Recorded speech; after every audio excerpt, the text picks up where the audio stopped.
Hey guys, welcome back to another video. Y'all posed a bunch of questions and I'm here to answer them.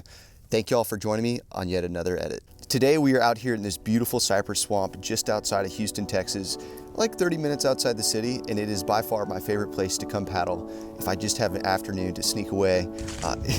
It is so relaxing out here.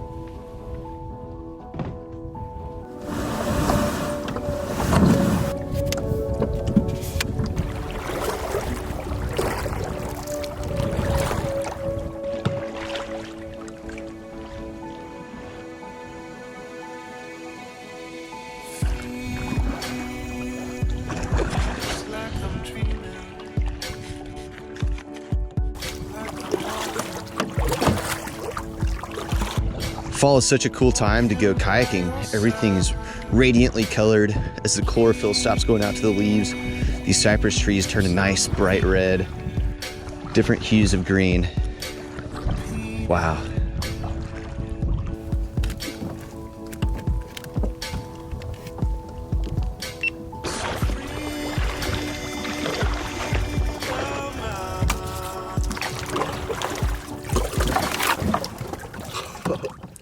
Oh no, we got stuck. I've been wanting to do this for a little bit just because you all have been so dedicated in watching the videos and commenting and sharing. So yeah, this is a little giving back. You guys are awesome. Why don't we dive right into the questions? Steve Ramirez just asked, are you originally from Texas? If so, what part? I am not originally from Texas. I'm actually from Kentucky, but we moved down here when I was 6. And so I live in Houston currently, which is not known for its outdoor scene, but we are in this really cool cypress swamp that's only about 30 minutes outside the city. And so this is definitely my favorite place to come paddle if I only have an afternoon and maybe not like a weekend or something. But yeah, being originally from Kentucky, I grew up going to summer camp in Western North Carolina. And over there, we did a lot of backpacking and hiking and overnight trips. Like, we actually did some canoe camping while I was there. So that's what originally gave me the idea to start doing kayak camping down in Texas. And lo and behold, we have some incredible places to go. So I'm really fortunate that the hill country is only about 3 hours away, and that's where I love to do most of my kayak camping. But yeah, thanks for the question, Steven. All right, Scott Goodwin asked, you should make a mountain bike camping video of areas in the Texas Hill Country, Spider Mountain, Rivoli Peak Ranch, etc. Yeah, thanks, Scott. I've actually been meaning to do that. We love to mountain bike. It's kind of scattered around in a few of my videos, but I've been meaning to do some mountain bike camping. We have some awesome places around here. I just have never really looked into it very hard because typically you'll see people mountain bike camping in like public lands and all that, but we don't have much down in Texas. However, we did test the concept because we've been meaning to do a little mountain bike camping, and we actually, you know what, the video is about to drop. EB asks, what's your camera and editing setup? Thanks. I mostly film on a GoPro Hero 7 and a GoPro Hero 6, and then my main camera is going to be a Sony a7 III. However, if you just need one camera, I would go out and get the GoPro Hero 7. It can produce some stunning images and take really cool pictures, especially with that super wide angle. You don't need a nice camera. I only stepped it up because it's one of my big hobbies and just felt like it would take videos to the next level. But yeah, GoPro Hero 7, Sony a7 III, and then a DJI Mavic 2 Pro for my drone shots. All right, Iowa Matt, when's the best time to float the hill country rivers? I'll go ahead and answer that part because the rest of it's kind of a funny comment. I would say the absolute best time to go float is during the fall because you have that foliage change, and usually it rains a lot during fall. Unfortunately, this year it like literally did not rain once, and so that's why we haven't been out to get on like the Frio or the Medina or the Guadalupe. They just aren't flowing like they were last year. However, fall or spring, basically anytime you've had consecutive stacked up rains, I would shoot for like 100 CFS of flow on each of those rivers or higher, and you'll be cruising just fine. Oh! Oh! Oh! Oh, shit! Yeah! Oh! Oh!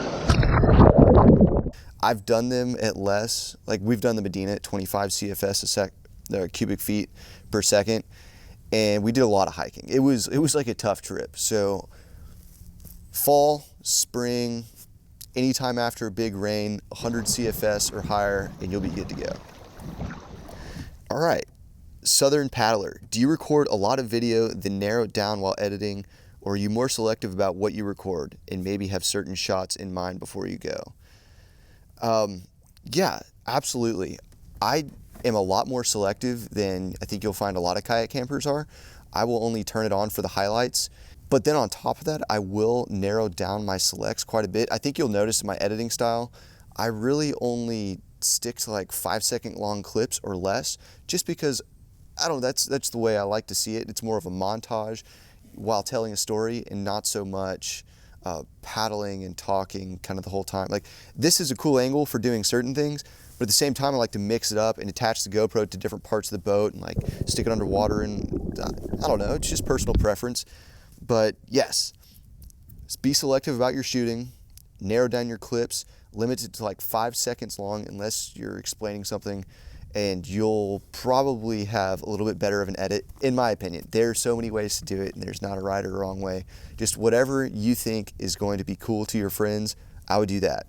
Actually, that's kind of the ultimate test. I'll like show my video to a friend, and then if I start being like, oh, I don't really like that part, I could do better, that's when I'll go back in and change it. But if I'm like, yeah, this guy's gonna love it, then I know it'll be a good edit. Also, the shot where the camera is under the water and the paddle comes down in front of the camera as the kayak passes overhead is one of the most brilliant shots I've ever seen. Hey, thanks, man. That was on our North Carolina trip down Wilson Creek. The tool that I used on that one, it's a GoPro stuck inside of a dome. It's like a 6-inch half dome, and you can get the really cool over-under shots where you can see below the water and then also whatever's going on top. So I don't know, I wish I would use that more. It's just kind of a pain to set up sometimes when you're really on the go, like we are kayaking. But yeah, thanks for the question, Southern Paddler. And also thank you for always watching and commenting, like really appreciate that. Courtney M, where did you learn how to kayak? Any advice? So I first started to learn how to kayak when we were in Western North Carolina going to summer camp. They had a huge emphasis on getting outdoors, and they taught us all the different strokes. But that was like 15 years ago. And so now it's really just repetitions. I would say the biggest thing is to go find some flat water and learn your strokes, how to control your boat, because the moment you get onto swift water, you can feel out of control really quickly. But on flat water, it's really just trying to make certain turns. Maybe go find some, like around here we have cypress trees. So personally I would try and go navigate through the little cypress gates and around the cypress trees. And I feel like that would be a good way to get a handle on your paddling. And then take it one step at a time. Whenever you're about to go get out on a river, maybe choose one that's more calm, no rapids, and do that a couple times, get your confidence up. After that, you can go start throwing in some rapids. And it helps to have clear water, in my opinion, because I can't stand water that I cannot see through. I don't know, I just get weird about it. But if it's not too deep, like, you'll be able to swim to the side, but just be safe, because you can drown so quickly, and so many people do. It's unfortunate, but one step at a time, that's all I'll say. And then Courtney also has a follow-up question. What is the best river in Texas for a first-time kayaker? If you're in East Texas, I would shoot for Village Creek.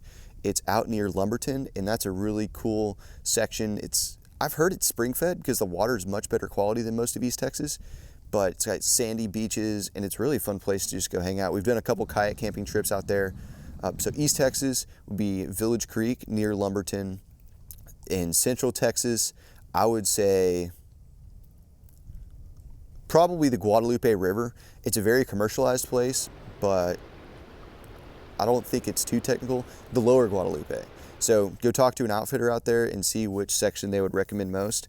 As far as North Texas, like the Dallas region, I haven't paddled up there much, but I've heard the Upper Brazos River is a fun stretch, so maybe check those out. And then if you're looking at West Texas, the Devil's River, if you're looking at West Texas, there aren't really any beginner level rivers. They're all kind of gnarly and in the middle of nowhere. So maybe stick to East, Central, and Northern Texas for now. But yeah, great question. All right, all things outdoors. Hey, what's up, Justin? How do you make such rich looking videos? I try very hard to make the color look good, but it's difficult. Yeah, I totally hear you. It took me a while to figure out how to make GoPro footage look good and then also camera footage look good. So it all goes into the settings, and you have to set up your camera correct. And I'm actually going to dive into a video like that because several of you guys asked about my editing technique, style, and how to get the most out of your camera. So maybe I'll keep it limited here, but I would say if you're filming with a GoPro, the most important thing you can do is set the EV comp to minus 0.5. And what that's going to do is tell the GoPro to underexpose ever so slightly. And that's going to give you those really, really rich colors. And then also set your ISO max and min to 100. So if you do EV comp and your ISO, you'll be set. Like those will make such a big difference because it's how the camera exposes. Whenever you have really blown out images, you don't get as much detail and as much color. So yeah, just underexpose it a little bit. -0.5, EV comp, min max, ISO at 100. All right, Murph Rages. Now that you're blowing up and becoming a huge YouTube star, are you still going to rock the more budget-friendly gear, or are you taking your giant paychecks and getting into the high-class expensive gear? Hey, I love that question because it actually kind of made me laugh a little bit. I have made $6.18 from my kayak camping videos. So there are no checks coming in. That'd be really cool if anybody wants to send me something, that'd be great. But really, I go out and I buy gear. I'm not sponsored by anybody. I go out and I buy gear that I'm going to use and is budget friendly because like most of you guys, this is a hobby for me.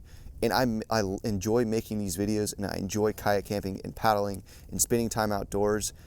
And I don't get paid for it. So I'm going to buy what's best and what's most budget friendly that actually works and is tough.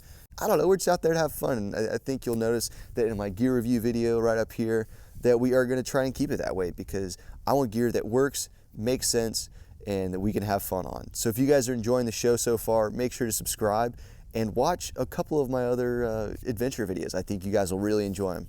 See ya.